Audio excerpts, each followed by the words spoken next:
Seja muito bem-vindo, seja muito bem-vinda. Eu sou Carlos Araújo e esse é o Comex Blog Live, a nossa geração de conteúdos com gente que está no campo de batalha. Para você que está nos assistindo no LinkedIn, para você que está nos assistindo no YouTube, nosso muito obrigado. Por isso, hoje eu tenho aqui um amigo, um profissional do ramo, colega de profissão, que é o Marcos Paulo Muniz. Marcos é despachante aduaneiro. Tudo bem, Marcos?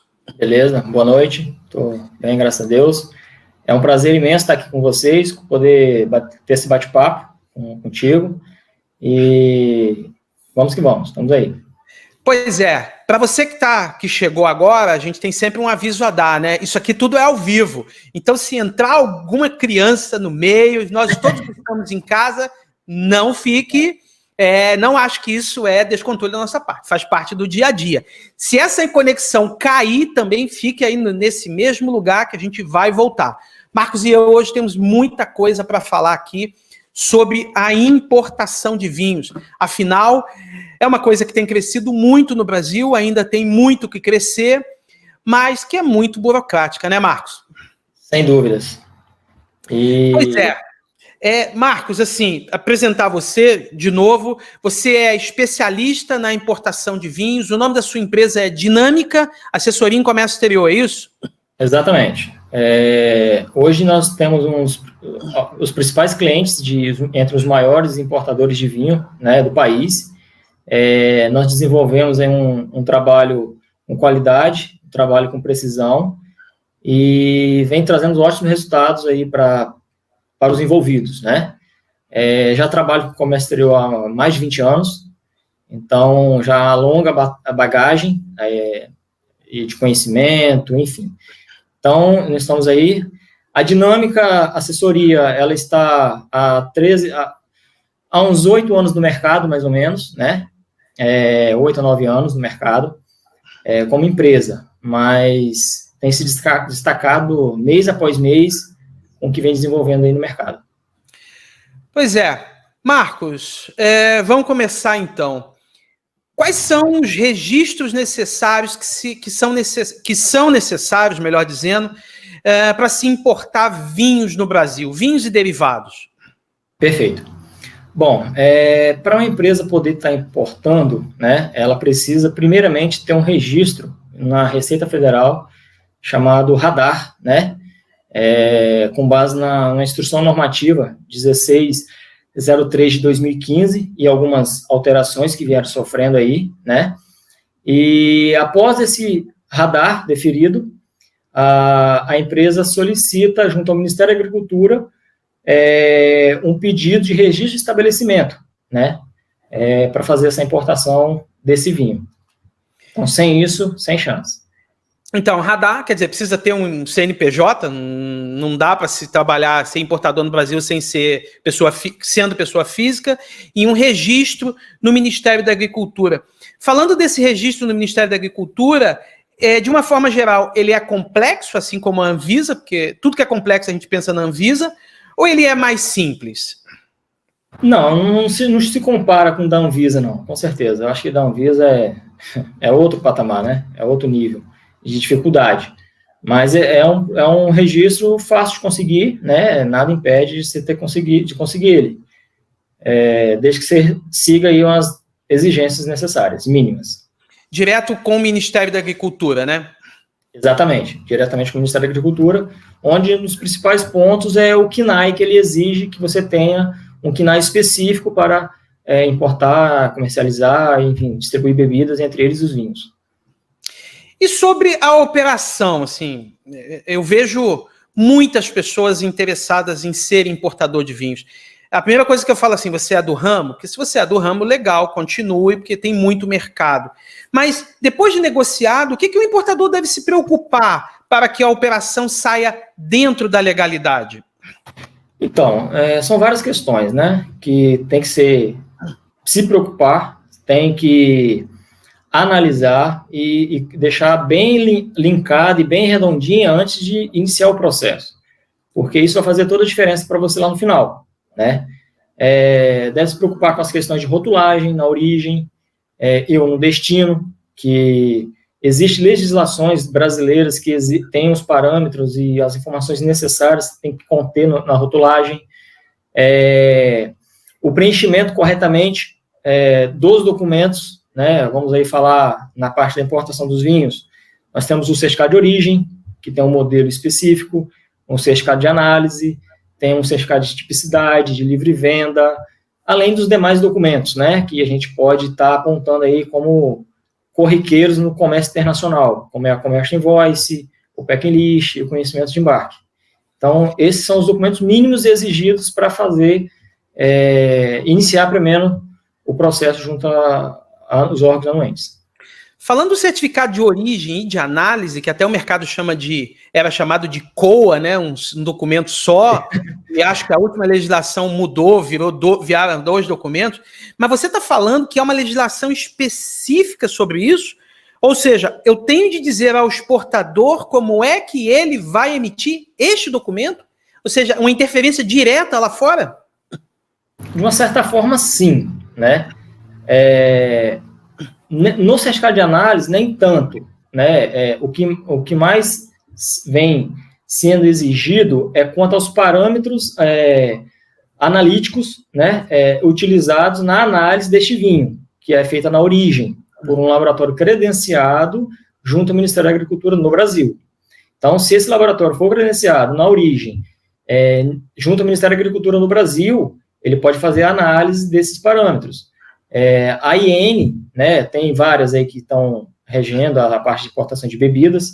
Posso citar aí a 14, 2018, 39, 2019, 67, 75, enfim, são várias que tem aí.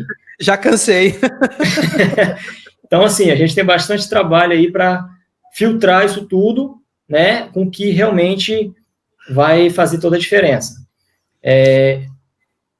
Pois é, você está falando um certificado padrão, né? Ou seja, padrão. Ele diz como é que isso funciona.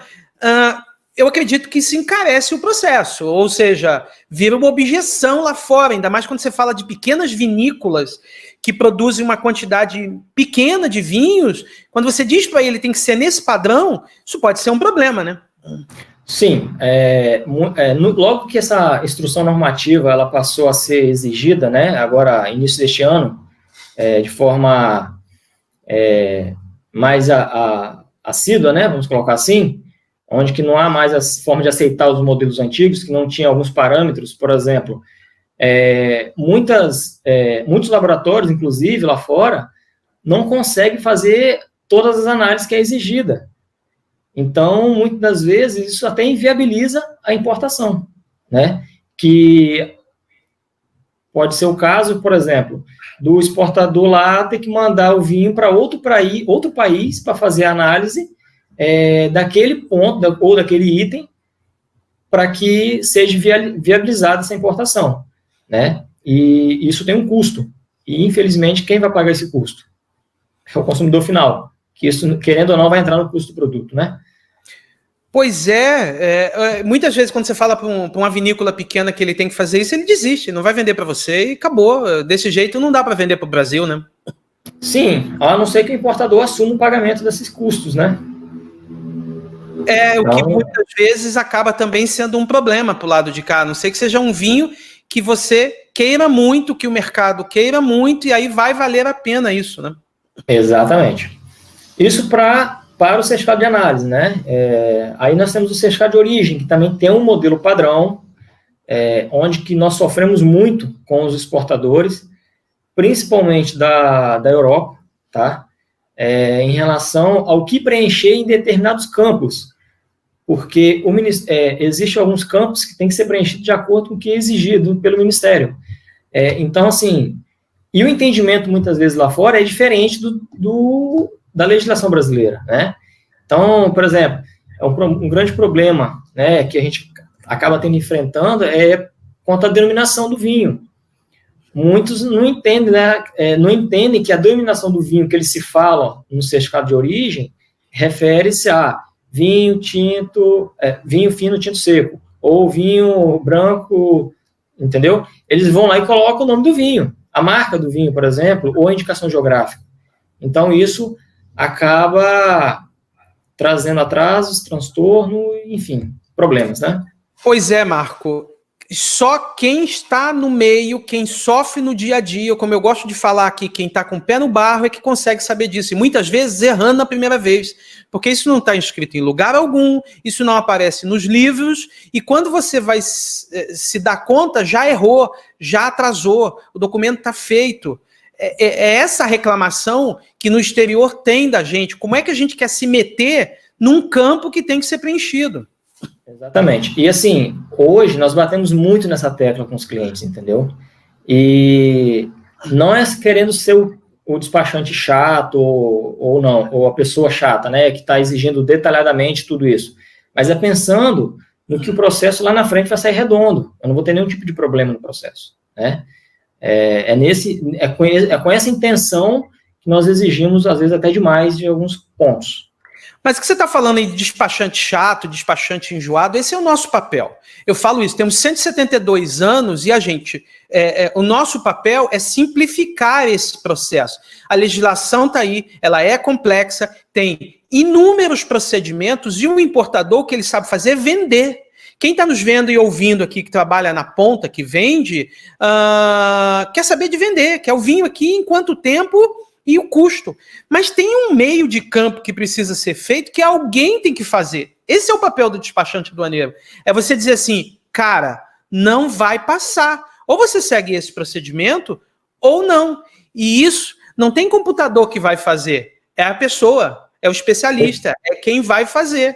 Porque como é que você diz lá fora, isso aqui está errado, não vai passar. Ah, eu não aceito. Então tá bom, então você assume a responsabilidade. Você vê isso todo dia, né, Marcos? Todo dia. Muitas vezes eu até falo ao cliente, olha, posso tentar. É certo que vai dar problema. Você quer arriscar? Não, vamos arriscar. Se der problema, a gente resolve. Então tá bom. Mas eu deixei ele ciente do problema que pode acontecer. Quando vira armazenagem, que é uma fortuna, depois ele desiste. Ele não quer mais fazer desse jeito, né? Então, é a prática. E é exatamente o que a gente quer fazer aqui, falar de como acontece na prática.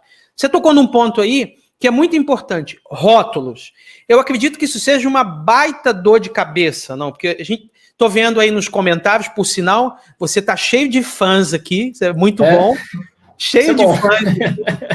Tem uma pessoa aqui da Escola de Vinhos, eu acredito que deva ser o nosso colega Franklin, né, professor, se for ele, seja bem-vindo, que ele é o mestre na ponta lá no vinho. Mas assim, o que tem que ter o rótulo? Conta pra gente como é que funciona essa dor de cabeça. Então, a rotulagem, ela tem uma série de questões que ela precisa ser informada, né?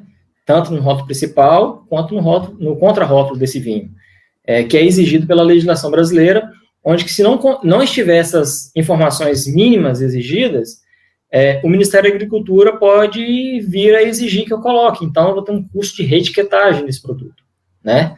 Então, nós temos aí, por exemplo, o nome do vinho, que tem que conter, né, no rótulo ou no contrarótulo, a uva, se for o caso, a marca, os ingredientes, safra, lote, conservantes, a questão da validade, a expressão que evite o consumo excessivo de álcool, né? Enfim, proibido bebida para menores de 18, graduação alcoólica, enfim, uma série de coisas. E o nome e o registro do importador. Lembra aquele registro que a gente tirou lá atrás para começar a importar? Sim. Esse cara aí tem que estar no rótulo. Se não tiver, você tem problemas. Vai ter que etiquetar seu vinho todinho informando ele. Pois é, o Franklin mesmo já se manifestou. Seja bem-vindo, professor. Franklin, a gente fez curso com ele sobre... Você fez de sommelier e eu fiz a introdução ao vinho. E quando a gente está lá na ponta, quem está na ponta não acredita que tantas exigências sejam feitas. O Léo está aí nos comentários e falou, tem fiscal que leva uma régua para saber se a medida está adequada. É impossível você explicar isso para um gringo, que tem que ser feito neste tamanho, desta forma, ou então ele vai barrar. Exatamente. E em muitos dos casos, além do fiscal, às vezes, levar a régua para fazer essa aferição, né, do tamanho da letra que está lá no contrarótulo, enfim... Às vezes ele manda pegar uma caixa totalmente fora do local, que está fácil acesso, dificultando ainda mais o nosso trabalho, né? Mas, enfim, é poder maior e temos que cumprir com o exigido, né? E também a legislação é muito favorável a ele, né? Sim, a legislação fala isso. A legislação trabalha nesse ponto, né? Uhum. Pois é, uma vez então que esses documentos já foram todos acertados e combinados, é a hora de cuidar do embarque. O que você falou aí da análise do rota, do certificado de origem, certificado de análise, inclusive tem uma pergunta aí no LinkedIn, que certificado de análise é isso? É um certificado laboratorial feito lá na origem. Lá na origem. Tudo tem que ser conferido antes de você autorizar o embarque, né? Porque agora é a hora de você transportar esse vinho para o Brasil, né? Perfeitamente. Eu tenho o seguinte entendimento. Fazendo essa análise prévia, né, documental, de rótulo contra rótulo, o que tem, o que não tem, o que precisa colocar, esse acerto antes do embarque vai fazer, te garanto que 90% de diferença em relação a se você fazer esse procedimento depois que a carga estiver em alto mar, né? Então, entendemos aí a necessidade dessa análise prévia antes da operação acontecer. Entendemos que vários fatores impedem disso acontecer também, né? Mas, enfim. Tem que trabalhar para que isso aconteça, né? Trabalhar para que isso aconteça, exatamente. Então, assim, após todos os documentos aprovados, rótulos de acordo com o Brasil, vem o embarque, né? Embarcou, os vinhos são transportados em containers, né? Sendo eles de 20 ou de 40, ou até mesmo rodoviários. São os casos, por exemplo, da Argentina, do Chile, temos vários embarques que vêm rodoviários, menor transit time, o custo, obviamente, acaba sendo melhor, né, de uma certa forma, muitas das vezes em questão de prazo de entrega, então acaba sendo melhor, e dentro desses containers, o vinho ele pode vir paletizado ou caixa solta, caixa batida, né, caixa com 6, caixa com 12, enfim. Vai depender de cada cliente, na verdade, né, de cada fornecedor. Em um container de 20, a gente consegue colocar aí aproximadamente umas 2.200 caixas batidas, né, sem pallets, considerando com 6 garrafas cada caixa. E um container de 20, considerando a carga paletizada, esse número cai para 1.600. Uau! Entendeu? Aproximadamente. Entre 12 mil e poucas garrafas até 7, 8 mil garrafas. Exatamente. Aumenta muito o frete proporcionalmente, então. Se você ratear as despesas proporcional aos itens que está trazendo, com certeza vai fazer uma diferença muito grande no seu preço de custo. Com certeza. Então, às vezes, esses pontos, tendo ciência dele, pode fazer o seu produto, o seu negócio ser inviabilizado, ou viabilizá-lo, né? Marcos, e sobre a licença de importação? Que esse é um produto que tem controle, tem licença de importação. Ela é exigida antes ou depois do embarque? No caso do vinho, ele é pós-chegada. Então, nada impede de eu fazer a licença de importação após a chegada dele no Brasil, né? Eu só não aconselho fazer isso. Eu aconselho que seja feito antes. Porque é o momento de você já cuidar de tudo, né? Porque assim, com isso eu ganho tempo, né? Meu processo já está em análise no mapa, já está aguardando ser analisado, pelo menos, né? Então, quando a carga chegar, só vou fazer a inspeção física e a coleta do vinho. Então, eu já ganhei bastante coisa à frente disso, entendeu? Então, vai uma dica aí para quem quer trabalhar com isso. Pois quem já trabalha, né? Eu posso embarcar sem licença de importação, a legislação permite isso, só que tem um risco enorme de eu perder esse tempo. Se eu estiver falando da Argentina para cá, 5, 6 dias de transit time, dependendo do modal, ou seja, minha carga vai ficar parada no porto porque a licença sequer foi analisada pelo Ministério da Agricultura, né? Exatamente. Eu acho que hoje o Brasil inteiro tem sofrido com a falta de mão de obra, né, do governo, né? Então, a quantidade de fiscais espalhada pelo Brasil está muito, muito pequena. Então, isso acaba acumulando a quantidade de processos para ser analisados. Então, pode chegar ao ponto... Já tivemos casos, por exemplo, aqui em Vitória, de ter um tempo de análise aí de 25 a 35 dias, né? Então, já pensou você pagar 30 dias aí de armazenagem, uma carga? Surreal, né? Pois é, com documentos então ajustados, a gente já falou que quais são os documentos, como é que deve ter o rótulo, carga embarcada, tem documentos em mãos ali. O que eu devo fazer para ser o mais rápido possível na liberação dessa carga para o cliente? Então, a partir desse momento, com todos os documentos já em mãos, né? Normalmente já solicitamos aos exportadores e a nossos clientes que nos mandem esses documentos previamente, finais, para que a gente já inicie o processo de anuência da LI junto ao Ministério. Então, eu já vou preparar o requerimento junto ao sistema do Ministério da Agricultura, vou separar a documentação que é exigido, né? A documentação citada lá atrás, e vou apresentar. Enquanto isso, eu acompanho a questão da chegada da mercadoria, né? E vem vindo, tal. Chegou, a gente vai fazer a desova e a inspeção sem maiores problemas. Por isso a importância de entrar com com esses documentos junto ao Ministério com tanta antecedência, assim que a carga embarcar, entendeu? Pois é, então isso já tira aí uma dúvida que é comum no mercado, eu já ouvi, ou seja, não preciso ter documentos originais aqui para fazer isso tudo. Cópia desses documentos que já foram embarcados, cópia dos documentos que a gente já aprovou antecipadamente, eu já faço esse processo que hoje é digital, né? Eu apresento isso tudo digital.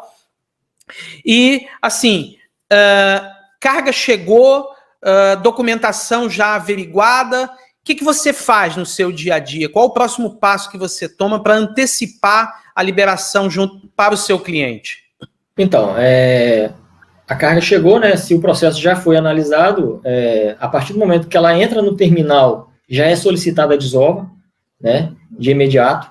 Em alguns casos, há necessidade de separação, então nós solicitamos a separação, ou por solicitação do cliente, ou por necessidade. Às vezes eu tenho que etiquetar um vinho, são, sei lá, 10 rótulos, e cada rótulo tem uma denominação diferente. Então, eu tenho que separar ele para fazer essa etiquetagem sem maiores problemas, né?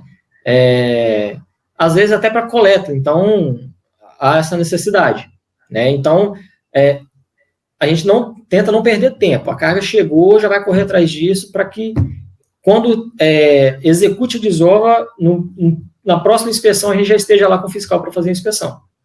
Você está falando, então, em a gestão de tempo e processo, né, Marcos? Assim, ó, não perde nenhum tempo, tudo que eu posso dar entrada antecipadamente eu dou, tudo que eu posso fazer antecipadamente eu dou, que a fiscalização tem o tempo dela, os dias dela, a gente sabe que em Vitória, onde a gente está, vai algumas vezes na semana, né? Não vão todos os dias, né? Exatamente. Em Vitória ele vai nas terças e nas quintas, né, fazer a inspeção. Então, 2 dias na semana só. 2 dias na semana. E se levarmos em consideração a pandemia que estamos passando aí, dificulta um pouco mais, né, que aquele contato do dia a dia com o fiscal, hoje a gente não tem mais, né, em função aí de seguranças, né, de saúde pública, mas acaba atrasando, se qualquer vacilo que você der, você acaba perdendo tempo precioso, que muitas vezes pode acabar sendo no mínimo uma semana. Pois é, né? Se você vacilou na quinta, só na outra terça, no caso aqui, de onde a gente está, que é a Vitória, né? Exatamente. Pois é, você falou em separação de carga, com a separação o fiscal vai lá, faz a conferência, conferiu, tem procedimentos, coletas, faz o que a legislação exige, e o despacho aduaneiro, depois daí em diante, é algo complexo ou é algo trivial? Então, o despacho aduaneiro por si não muda muito, né? Em relação aos outros produtos, vamos colocar assim, né? Fez a inspeção, coletou o vinho, fez a inspeção, ou deferiu ele sem a inspeção, né? Que há alguns casos que, se você já trouxe o vinho no passado, você dispensa ele da coleta, né? Por um período de até 3 anos. Então, você não tem esse custo de coleta, de análise aqui no Brasil, que é feita também uma análise. Então, feito todo esse procedimento, estou com a LI deferida. Registro a DI, pago os impostos e libero junto à Receita Federal. Liberei junto à Receita Federal, fica aí o próximo passo a ser seguido aí do cliente em relação à emissão de nota, enfim, os próximos passos de carregamento. importante aqui, a gente faz a desova, a separação para haver a coleta. O vinho no Brasil tem a necessidade de ter a coleta e a análise. Inclusive, é uma pergunta que fizeram na gente no YouTube, que esse laboratório precisa ser credenciado pelo Ministério da Agricultura. A maior parte deles é a Lanagro, que é do próprio governo, e você tem os laboratórios, digamos, privados, que são credenciados pelo governo. E aí você tocou num ponto importante. Não é toda a importação que eu preciso fazer a coleta, não é isso? Exatamente. Aqui no Espírito Santo, por exemplo, nós temos o ITUFES, que é um laboratório credenciado para fazer análise de vinho após a chegada da mercadoria, né? Então, eles vão fazer essa análise e vão mandar para a ITUFES depois, para o MAPA depois, fazer o certificado de inspeção. Se eu trouxe um vinho o ano passado, por exemplo, e esse vinho já teve essa análise aqui no Brasil e já teve certificado de inspeção, eu consigo isentar ele da coleta na próxima importação. Esse certificado ele vai valer por um período de até 3 anos. Então, sendo hoje, o mesmo vinho, não importa lote ou safra. Não importa lote ou safra, desde que ele tenha as mesmas características, quanto a teor de açúcar, né, nome, marca e fabricante. Okay. Tendo essas características, eu consigo dispensar ele e ter esse custo aí da análise aqui no Brasil. Isso é recente, né? Isso não é tão velho assim, né? Não, não é tão velho, não. E mais recente, saiu algumas publicações internas até do Ministério, simplificando um pouco mais esse processo. Até hoje, por exemplo, se pegarmos hoje, até em função da pandemia, nos vinhos que são dispensados de coleta, por exemplo, a minha linha é definida apenas na análise documental. Eu não preciso nem de ir lá fazer a inspeção. Então, são três processos no último ano, é isso? É essa a conta, né? No último ano foi mais ou menos isso. 3 processos que não tenham problemas, que tenham dado tudo certo, não se vai nem fazer a coleta. Quer dizer, não se vai nem fazer a inspeção. Exatamente. Isso daí era até antes da pandemia, né? Aí com a pandemia, para reduzir, vamos colocar assim, o volume de movimentação entre o fiscal e porto, essas coisas, seguiu-se alguns procedimentos para simplificar, mas em regra, é isso mesmo. Se eu tive, no último ano, 3 importações daquele vinho, sem problema, sem ocorrência, sem nada, eu consigo deferir ali sem inspeção. Ótimo, ótimo. Tem 2 perguntas importantes aí que nos fizeram, uma no LinkedIn, que em Santa Catarina, o colega que também é despachante falou que lá, no processo, exige-se a presença de carga. No Espírito Santo isso não acontece. Já tenho os documentos, já consigo colocar. O que me chama a atenção, porque a legislação deveria ser federal, quer dizer, é federal. Se algo está sendo exigido lá, tem algum desentendimento de a carga ter chegado, porque não faz sentido, se a gente quer falar tudo em antecipação, não faz sentido cobrar a gente que a carga chegue, né? Exatamente. Teve uma época aqui em Vitória que eles começaram a exigir também a presença de carga para fazer análise. Mas isso não era nada em relação à legislação. Era mais uma questão de organização interna em função da quantidade de mão de obra federal que tinha disponível para fazer aquelas análises. Estavam empurrando, jogando o problema deles para cima, para as costas do importador, né? Eles queriam dar preferência nas importações que já estavam aqui, não as que estavam a chegar. Não faz o menor sentido isso, né? Entendeu? Marcos, vamos fazer um resumo aqui do que a gente falou até agora. Documentos complexos no exterior que o despachante ou o importador ou alguém, como a gente aqui está falando da parte prática, e normalmente isso cai no colo do despachante, o despachante tem que ter muito cuidado com essas documentações que envolvem, inclusive, questões como rotulagem. O rótulo tem que ser aprovado porque tem uma lista de coisas que são exigidas, que está na legislação e que não tem como deixar de cumprir. Um controle rígido do embarque, só embarca se tudo isso estiver ok. Mercadorias que chegam precisam ser desunitizadas, desovadas, coletadas em muitos momentos. E aí tem uma pergunta aí, quais são os produtos que estão isentos de coleta? Como você já disse aqui, se nos últimos 3 anos já tiver passado por uma coleta o vinho seja o mesmo, então não precisa fazer.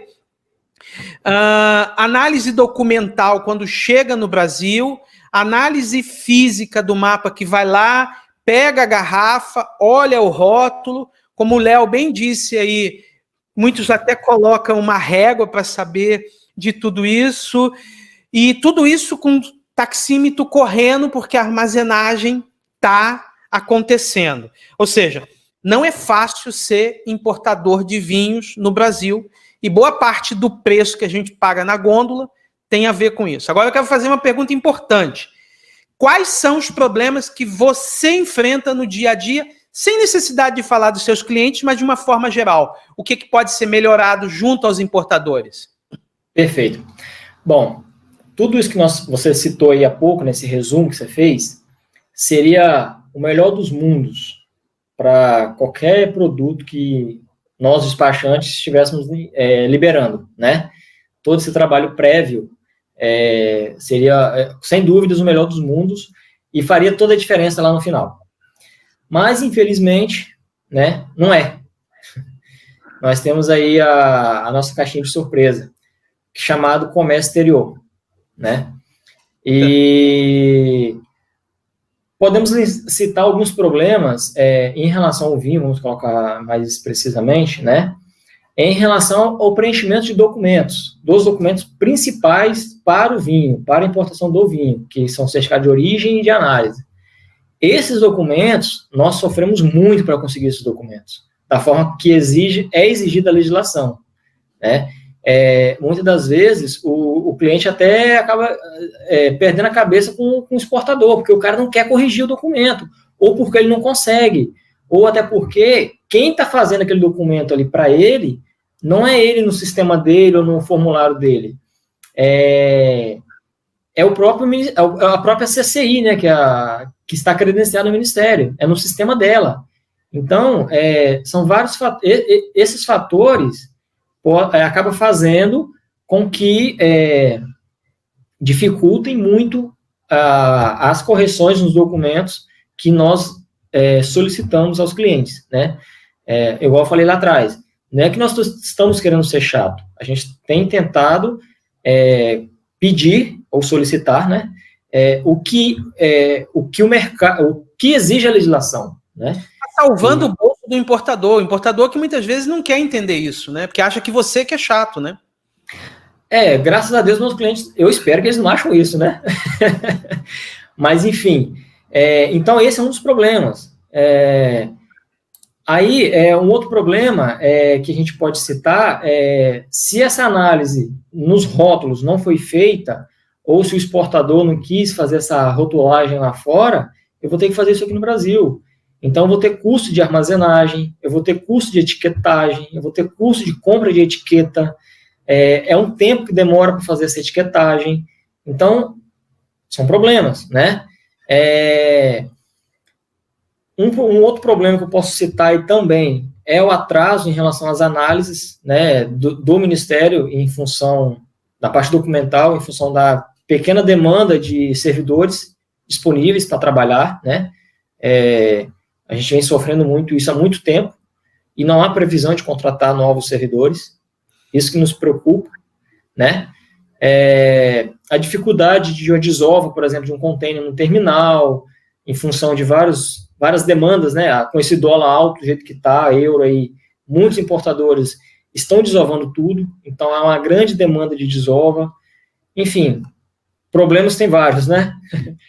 Cada um... Você está dizendo, tirando a questão da falta de servidor, que é uma coisa que a gente não resolve, mas o que envolve em questão documental, preenchimento, enviar no tempo adequado, antecipadamente, nada disso precisa ser original, tudo é gestão de tempo, ou do lado de cá no importador, porque muitas vezes você, enquanto despachante, nem sabe do que está acontecendo, ou é do lado de lá do exportador, que o importador pode intervir. Se ele, quando a conta chega para ele, e é ele que paga, ele vai ver que ele pode resolver de algum lugar, né? Sim, sim. E assim, quando você fala a questão, só deixar uma coisa mais claro, quando você fala em relação aos documentos originais, que a gente não precisa, Essas cópias que nós recebemos são cópias dos originais, entendeu? Originais, bem pontuado. Não quer dizer que eu tenho que ter fisicamente o documento para mas é uma digitalização do original, assinado, bem pontuado, tá certo. Isso aí. Só para efeito de esclarecimento. Mas, por exemplo, eu tenho um cliente que eu falo com ele o seguinte, olha, não pago o câmbio ao exportador enquanto todos esses documentos não estiverem, no mínimo, aprovados. Hoje, por exemplo, eu falei com um cliente e falei, olha, ele falou, estou com o embarque para sair assim, olha, não faz enquanto a documentação não estiver toda ok. Eu falei, não, Marcos, pode ficar tranquilo que essa instrução eu já passei para eles. Então, eles já estão correndo atrás da documentação. Então, assim, isso vai fazer toda a diferença para ele.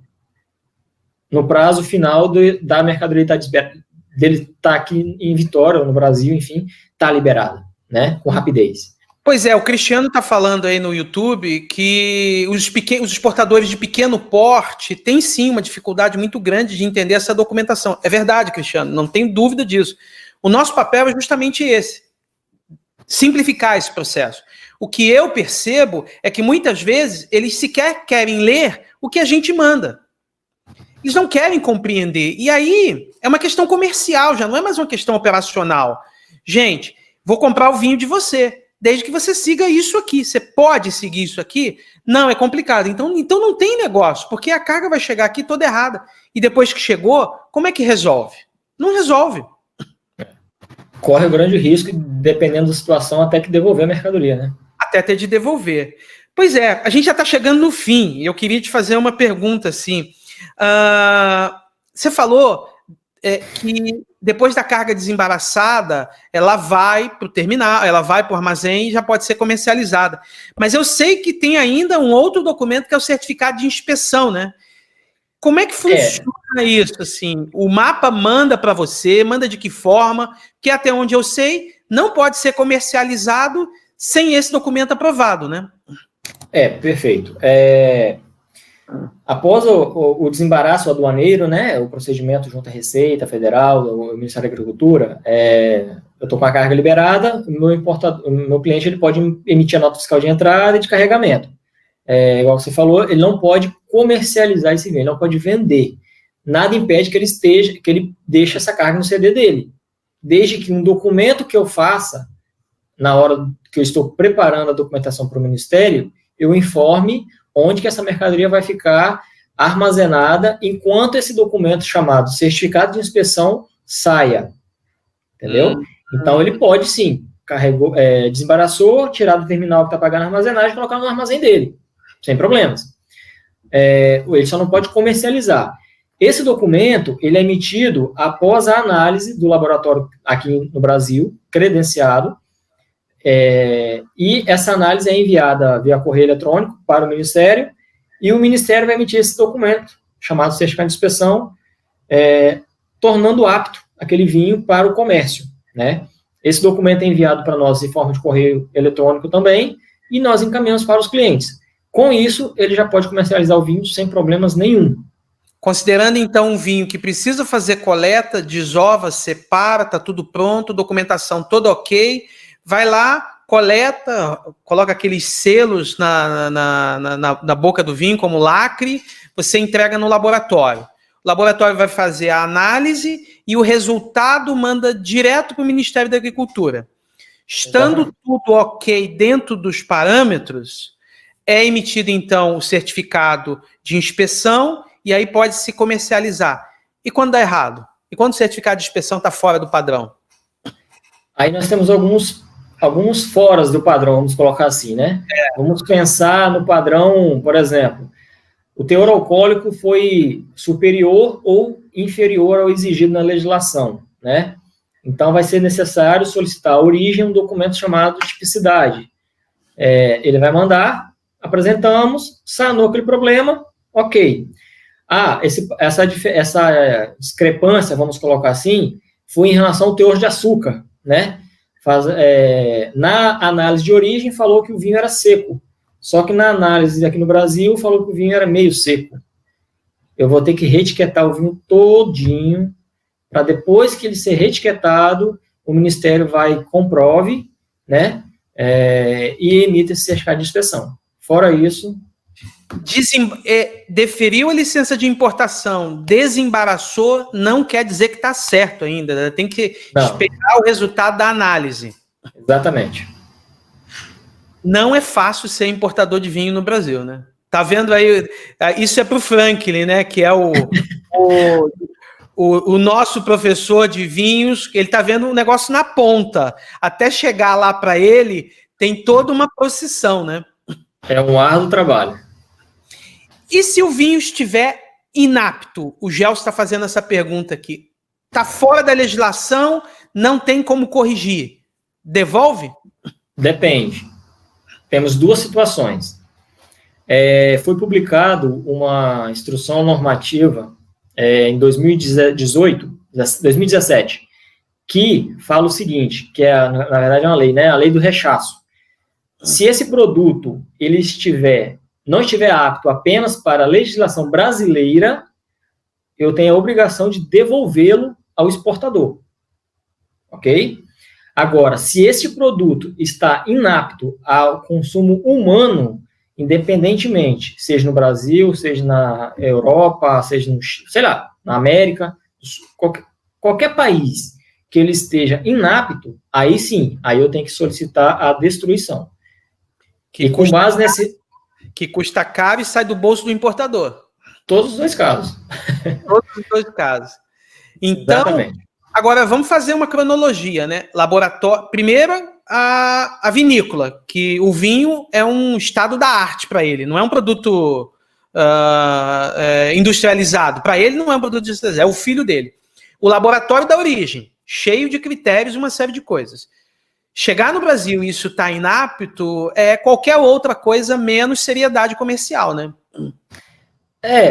Pode ser. E pode ser alguns outros fatores também, né? Tem vários fatores aí que acabam acontecendo e, infelizmente, muitos importadores acabam pagando preço, né?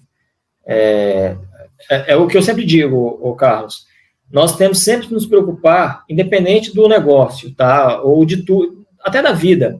Eu acho que nós precisamos nos preocupar com antes, nos antecipar aos fatos. Se a gente se antecipar aos fatos, falou tudo. Vai fazer toda a diferença, cara. Falou tudo.